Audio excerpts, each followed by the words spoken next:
il faut exposer, je le cite de mémoire, il faut exposer les pauvres au vent vif de la concurrence. Bon, ben voilà. Donc quand j'entends les discours d'aujourd'hui, je me dis, tiens, voilà la vieille rengaine qui revient. Pourquoi, par exemple, on fait en France en ce moment des lois qui veulent réduire les allocations chômage? Parce que c'est la vieille idée que si on tape au portefeuille quelqu'un et qu'on l'appauvrit, il va accepter un travail. Parce que si on lui donne, comment dire, une allocation chômage trop longue dans le temps, il va préférer la paresse, comment dire, et donc il n'ira pas travailler. Pourquoi? Parce qu'au 19e siècle, dans la théorie économique, qu'est-ce qu'on dit du chômage? Il est volontaire. Pourquoi? Parce que l'individu fait un calcul rationnel entre loisir et travail. Et si finalement le loisir lui rapporte plus que le travail, ben, il ne va pas travailler. Quand on fait une loi qui facilite les licenciements, qui réduit le niveau de protection des chômeurs, ben, c'est la vieille idée. C'est-à-dire que si on devient plus dur avec eux, ils vont préférer le travail. Parce que la conception économique qui est derrière est très simple. C'est-à-dire la seule chose qui guide les individus, c'est une approche très plate psychologiquement, c'est juste le stimulus monétaire.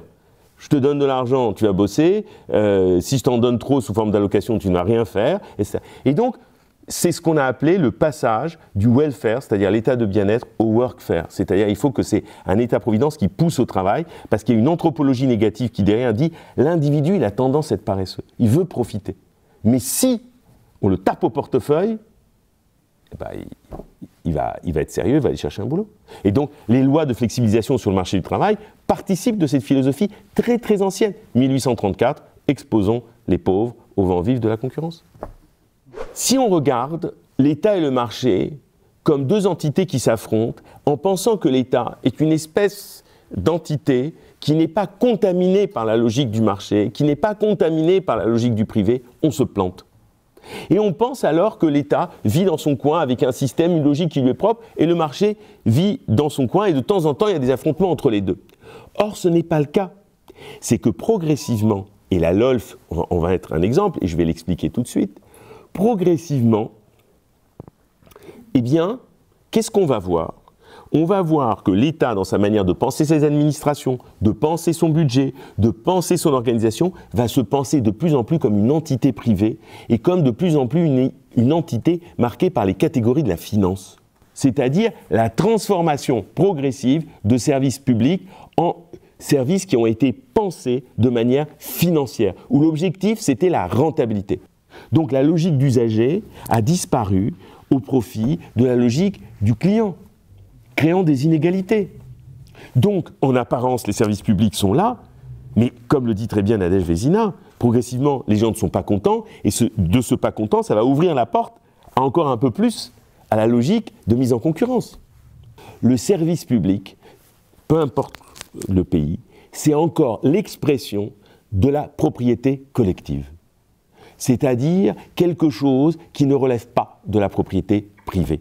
C'est une manifestation qu'en quelque sorte, les services publics, ça appartient à nous tous et nous toutes. Voilà. C'est un témoignage, non pas de la collectivisation de l'économie, ce n'est pas un témoignage de la nationalisation de l'économie, c'est un témoignage de la socialisation de l'économie. Ce qui n'est pas la même chose. On a estimé que l'une des libertés essentielles de l'Union européenne, à côté de la liberté des personnes, c'était la liberté des capitaux. Mais qu'est-ce que ça veut dire, ça?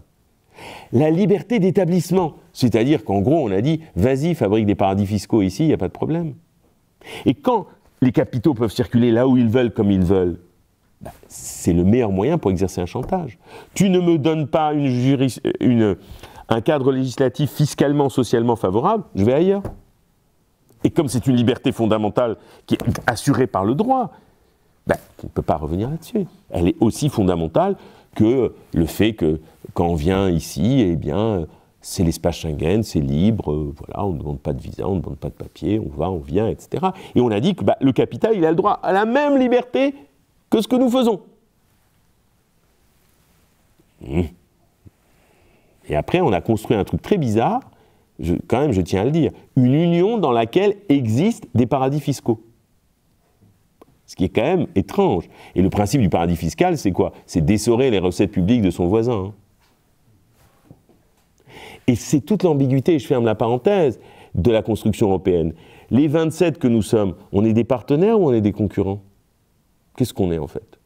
Si on est des concurrents, Alors il faut faire toutes les stratégies les plus pourries pour battre notre voisin.